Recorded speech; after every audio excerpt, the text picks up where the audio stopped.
Hello again, you above average and no doubt sexy people. Welcome back, everybody, to the Hemingway Land YouTube channel.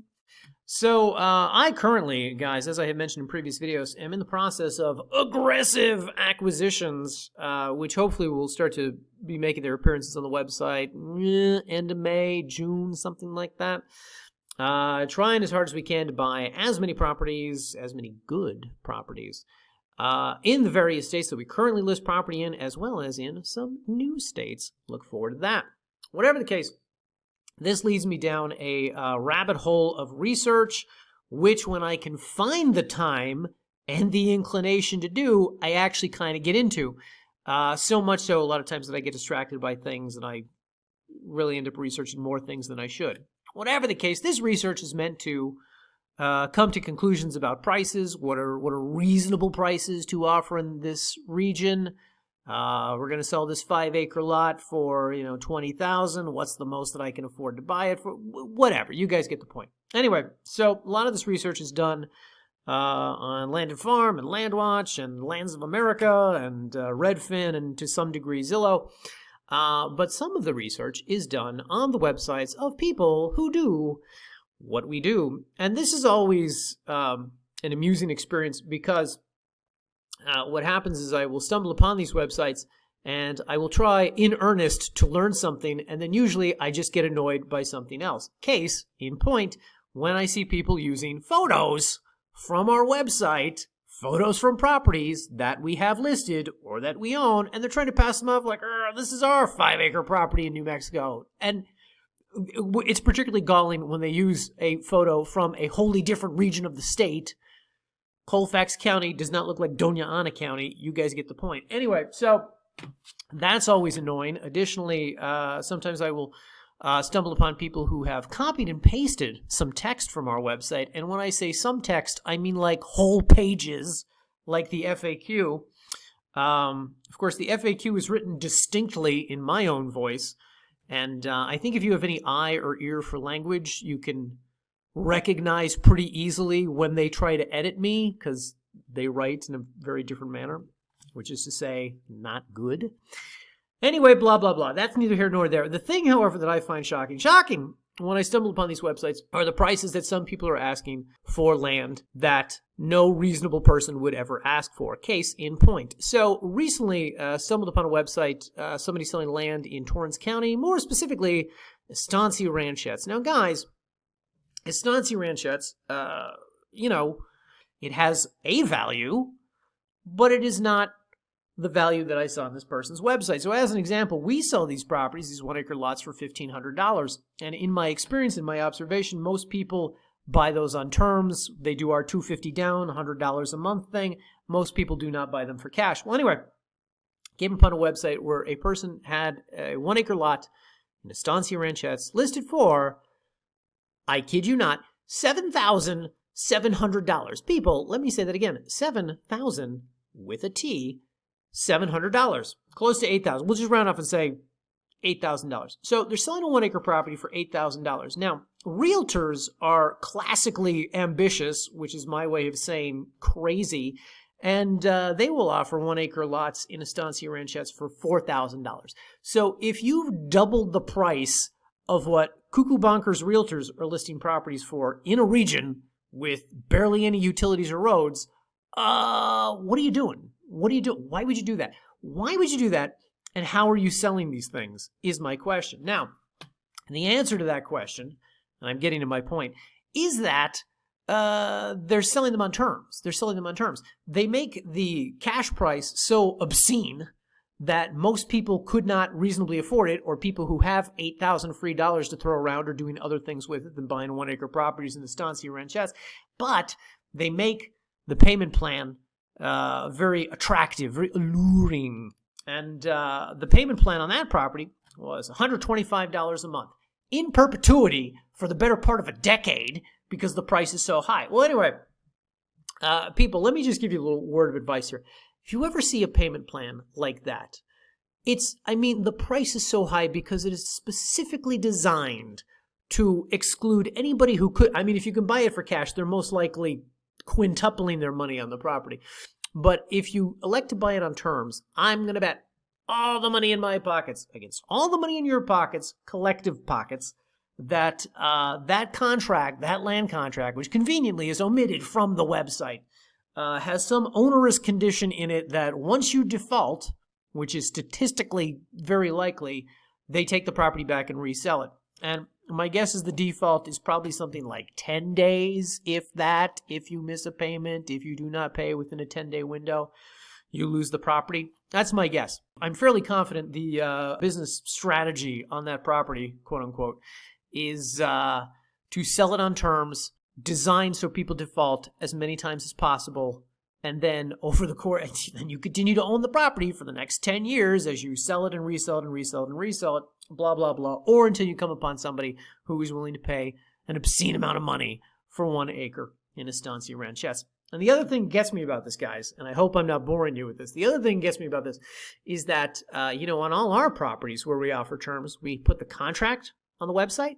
And we don't do this because I'm a good guy, though sure, that too. We do this specifically to avoid 100 calls a day asking us to explain what are the terms and answering reasonable and unreasonable questions that run the gamut, if you will, from, what if I hit the lottery next week? How much do I have to pay then? To, who pays the taxes? Who pays the HOA fees? Who pays this? Who pays that? Blah, blah, blah.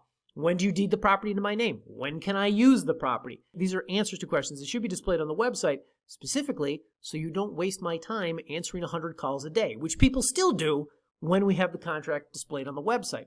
So there's a reason they're not displaying the contract on the website, and it's not because they love getting these phone calls.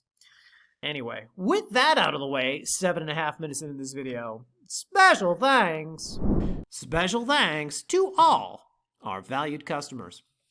Oh, people, it's been a couple weeks. It's been a hot minute since we have done this because I have been busy. I have been traveling, so on and so. 7 million excuses, guys. Additionally, it's been a little slow. It's been a little hokey poke around here. Turns out when you sell out of all your small dollar Socorro and Taos properties, not so much going on. Anyway, guys, starting off in the land of enchantment, New Mexico, sold some land in Socorro County, and this is a couple weeks ago, to Tony and Courtney, Valerie, and returning customer Tracy. In neighboring Torrance County, in Estancia Ranchettes, our buddy Javier picked up one of those on terms, by the way, on terms. Special thanks to him. And in Valencia County, sold some land to Candy, Julie, Manuel, and Helene.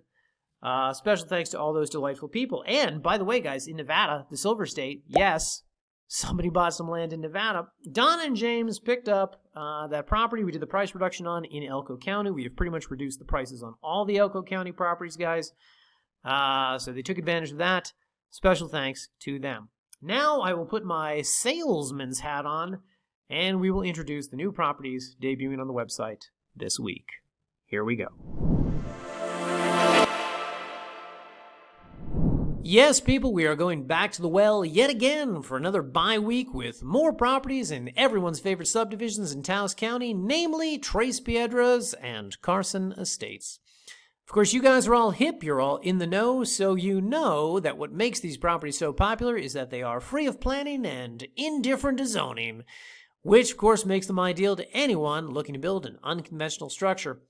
We've got 5 new ones this week, guys, so let's take them one at a time from north to south. Starting off in the northernmost part of Tres Piedras, we've got this half-acre lot situated here along this unnamed road about 3.5 miles north of the highway. Of course, this is Unit 1, which, as we have described in countless videos at this point, is the least populated and hence least trafficked region of the sub. That's my way of saying the roads are a little tough, so bring a larger truck or off-road capable vehicle when you go. Additionally, because so few people have developed land in this region, there are no utilities. Or maybe because there's no utilities, so few people have developed land in this region. Who knows, guys? It's a real chicken and egg situation. Point being, if you intend to build out here, bring your solar panels or windmill. Next up, situated in Unit 3, about 2 miles north of the highway off of Solano Boulevard, we've got this half-acre lot you see here. Of course, as we get closer to the highway, we get closer to development and hence utilities, and the roads typically become a little easier to navigate. That said, this one is in the northernmost part of Unit 3, so it's a little bit on the cusp of what we will call the most removed of the least removed. That being said, if we eyeball the map here, you can see that there are some home sites nearby, meaning that it should not be as challenging as the first property to develop. Of course, if proximity to the highway and getting in and out with as much ease is important to you, you'll want to check out this next property, located about a half-mile north of the highway, just east of Bella Luna. This one is in Unit 8, which means it is a quarter-acre lot and hence half the size of the others, but you're starting to get into a region of the sub where getting power lines extended up from the highway may not be the most impractical thing. Of course, it bears mentioning, guys, that if your goal is not to develop the land but rather use it recreationally, these quarter-acre lots are great properties to buy, not only because Taos County allows camping for 180 days at a time in this region, but because their proximity to the highway means it'll be a heck of a lot easier to get your RV in and out. In addition, guys, these are our most affordable properties, priced at a mere $900. Next up, continuing south of the highway into the more remote Unit 5, we've got this new half-acre lot, the final of the Tres Piedras properties for this week. Now, as you can see from the map, this part of the subdivision is about 3 miles south of the 64, so a lot of extra privacy, ideal for those who really want to live far from the prying eyes of neighbors. Of course, that doesn't mean there aren't any neighbors down here. You can see a developed home site or two here on the map, but these are what we like to call like-minded types who tend to keep to themselves. And how do I know this, guys? Well, because at this point, we've sold to most of them. Whatever the case, this lot, like all the Tres Piedras properties, are ideally located about 20 minutes outside the town of Taos and none too far from the Taos Ski Valley. If, however, you want to get even closer to the action, segue, you'll want to check out our sixth and final lot this week. This one located in the Carson Estates subdivision, a mere old-timey expression coming up here, guys. Hop, skip, and a jump from Taos proper. In fact, if we eyeball the map here, you'll see here's Taos, here's Carson Estates, roughly about a 5-minute drive between them, say 10 with traffic. This new property is, like all the Carson lots, a quarter-acre and is located in the northern part of the sub in Unit 5, just north of Milky Way Road. Of course, this subdivision is intensely popular amongst those building Earthship homes. There's a vibrant Earthship community out here, including the nearby Earthship Academy. So if that describes you, you may want to check this one out.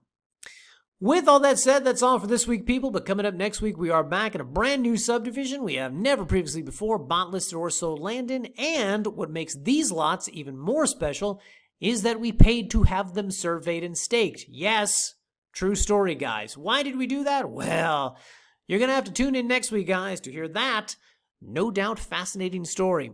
Until such a time, have a great 7 days, everyone, and we will see you back here in next week's video.